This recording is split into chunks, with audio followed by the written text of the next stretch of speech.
दोस्तों, साइंस में विद्युत विभव के बारे में सभी ने सुना होगा, विभवांतर के बारे में सभी ने सुना होगा। तो आज हम इन दोनों की इकाई क्या होती है, विद्युत विभव और विभवांतर दोनों की इकाई क्या होती है, वोल्ट। और आप सभी ने देखा होगा कि जो बल्ब आते हैं, बल्ब में लिखा होता है भैया 100 वाट का, इतने वोल्ट का, ठीक है। तो इस तरह से अपने घरों में भी जो लाइट आती है 220 वोल्ट की आती है। तो ये वोल्ट है क्या? तो भाई आज हम बात करने वाले हैं एलेसैंड्रो वोल्टा की, जिनके नाम यानी वोल्टा है, उन्हीं के नाम पर ये इकाइयाँ चलती हैं। और दोस्तों मैं बताना चाहूँगा कि जो एलेसैंड्रो वोल्टा थे, उन्हें फ्रांस के महान राजा नेपोलियन बोनापार्ट द्वारा बहुत सम्मान दिया गया, पुरस्कार दिया गया। दोस्तों, जो नेपोलियन बोनापार्ट थे वो बहुत महान राजा थे फ्रांस के। जिस तरह से हमारे भारत में सम्राट चंद्रगुप्त मौर्य महान राजा सम्राट अशोक कहे जाते हैं, उसी तरह से फ्रांस के नेपोलियन बोनापार्ट थे। और उन्हीं के द्वारा एलेसैंड्रो वोल्टा को महान पुरस्कार दिए गए। एलेसैंड्रो वोल्टा का जन्म 18 फरवरी 1745 को इटली के एक फेमस शहर कोमो में हुआ। और शुरुआती 4 वर्षों तक तो ये बोलना भी नहीं सीखे थे। सोचिए आप, एक ऐसे वैज्ञानिक जो शुरू में बचपन में 4 वर्ष तक बोलना नहीं जानते हैं और कितनी महान ऊंचाइयां प्राप्त कर लेते हैं। दोस्तों, फिर सन 1774 में इनकी इंटेलिजेंस के कारण, इनकी बुद्धिमत्ता के कारण इन्हें रॉयल स्कूल में प्रोफेसर पद दिया गया, प्रोफेसर फिजिक्स के प्रोफेसर बनाया गया। 1776 में इन्होंने बेंजामिन फ्रैंकलिन का एक नोट पढ़ा, एक पेपर पढ़ा, तो उसके आधार पर इन्होंने कई गैसों की खोजें करना प्रारंभ किया। और जिसमें इन्होंने एक झील, फ्रांस में एक झील है मैगी झील, ये मैं समझ रहा हूँ खाने वाली मैगी कह रहे हैं, मैगी झील का नाम है। और मैगी झील में जाकर इन्होंने देखा कि मीथेन गैस होती है और वहां से मीथेन गैस प्राप्त की। मीथेन गैस तो आप जानते ही होंगे, मीथेन गैस को मार्स गैस भी कहते हैं। मीथेन यानी एक तरह से हम कह सकते हैं एलपीजी, घर में सिलेंडर होता है, उसमें मीथेन गैस ही डाली जाती है। और जो मीथेन गैस होती है वो बिल्कुल एक तरह से कहें कि उसमें बदबू नहीं आती, बदबू या कुछ भी नहीं आती। अब आप कहेंगे कि उसमें फिर गंध का पता कैसे लगाते हैं? तो उसमें एलपीजी गैस में, मीथेन गैस में उसके साथ एक और गैस मिलाई जाती है, एथिल मार्केप्टेन। उसकी बदबू या खुशबू के कारण हम पता लगा पाते हैं कि गैस का रिसाव हो रहा है। तो मीथेन गैस की खोज हमारे एलेसैंड्रो वोल्टा ने ही की। और सन 1800 में उन्होंने पहली इलेक्ट्रिक बैटरी का निर्माण किया। और अब मैं बताऊंगा कि किस तरह से इन्होंने अपनी बैटरी का निर्माण किया था। 3 नींबू लिए हैं और एक तांबे का तार लिया है, जो एक जस्ता लिया, जस्ते की छड़ें ली हैं 3। देखिए, तीनों नींबुओं में जस्ते की छड़ें लगा दी है।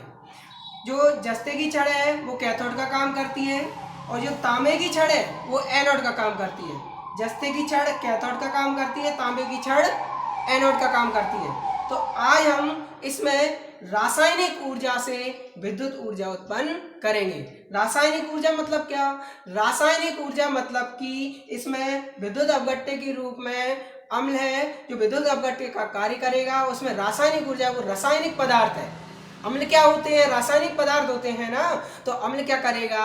रासायनिक पदार्थ का काम करेगा, रासायनिक ऊर्जा का निर्माण, रासायनिक ऊर्जा का काम करेगा। और रासायनिक ऊर्जा से आज हम विद्युत ऊर्जा उत्पन्न करेंगे।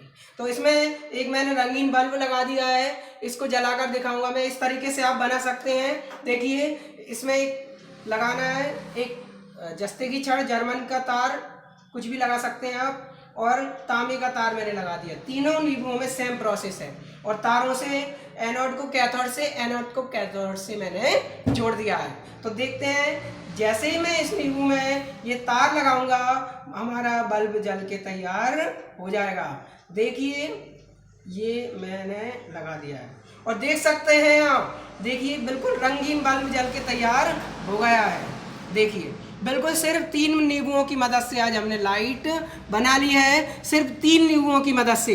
देख सकते हैं आप, बिल्कुल साफ क्लियर दिख रहा होगा आपको, 3 रंग में लाल, हरा, नीला बल्ब जलता हुआ दिख रहा होगा, बिल्कुल झपकता हुआ दिख रहा होगा बल्ब आपको बना दी है। देखिए आप, दिख रहा होगा आपको 3 कलर में, सिर्फ 3 नींबुओं की मदद से आज हमने लाइट बनाई है। दोस्तों अभी आपने प्रयोग में देखा कि किस तरह से 3 नींबुओं की मदद से हमने लाइट का निर्माण किया। 3 नींबुओं की मदद से लाइट बनती है। हाँ भाई, इसी तरह एलेसैंड्रो वोल्टा ने भी लाइट का निर्माण किया था। अब आप कहेंगे वोल्टा ने भी ऐसे ही किया था 3 नींबू? नहीं, वोल्टा ने क्या किया कि एक पात्र लिया उसने और उसमें ब्राइन भरा।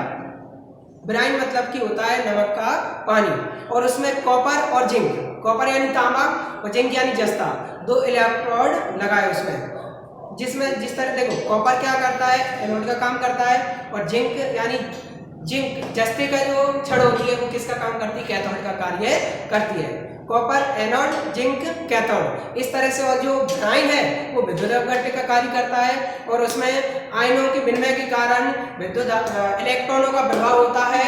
इलेक्ट्रॉनों के प्रभाव के कारण विद्युत धारा का निर्माण उसमें हो जाता है। दोस्तों एलेसैंड्रो वोल्टा 40 वर्षों तक कोमो के एक पाविया कॉलेज में फिजिक्स के टीचर रहे, फिजिक्स के प्रोफेसर रहे। 40 वर्षों तक उन्होंने वह कुर्सी संभाली, और सन 1809 में उन्हें रॉयल सोसाइटी, रॉयल इंस्टीट्यूट का सदस्य बनाया गया। और वोल्टा की याद में फ्रांस में टेम्पियो वोल्टियानो नाम का एक टेम्पल बनाया गया है, एक मंदिर यानी एक संग्रहालय बनाया गया है, जिसमें एलेसैंड्रो वोल्टा ने जितनी भी अपने जिंदगी में जितने भी उपकरण प्रयुक्त किए, जितने भी उपकरण बनाए, वो सभी उस मंदिर में रखे गए हैं। और उनके दोस्तों एक और बात मैं आपको बताना भूल गया कि उनके चित्र को इटली के 10,000 के नोट पर छापा गया है, चित्रित किया गया है। दोस्तों 1794 में इन्हें कॉपले मेडल दिया गया, कॉपले पुरस्कार दिया गया। और मैं एक बात बताना चाहूँगा, कॉपले पुरस्कार, कॉपले मेडल उन्हीं वैज्ञानिकों को दिया जाता है जो केमिस्ट्री में सबसे महान खोजें करते हैं, सबसे अनोखी खोजें करते हैं, और सबसे पुराना पुरस्कार है, सबसे पुराना मेडल है ये कॉपले मेडल। और 1852 में इन्हीं के नाम पर एक मेडल शुरू किया गया, वोल्टा मेडल यानी वोल्टा पुरस्कार शुरू किया गया, और जिसकी आधारशिला नेपोलियन III द्वारा रखी गई। महान राजा नेपोलियन III ने उसकी आधारशिला रखी। तो दोस्तों आज एलेसैंड्रो वोल्टा की बायोग्राफी में इतना ही।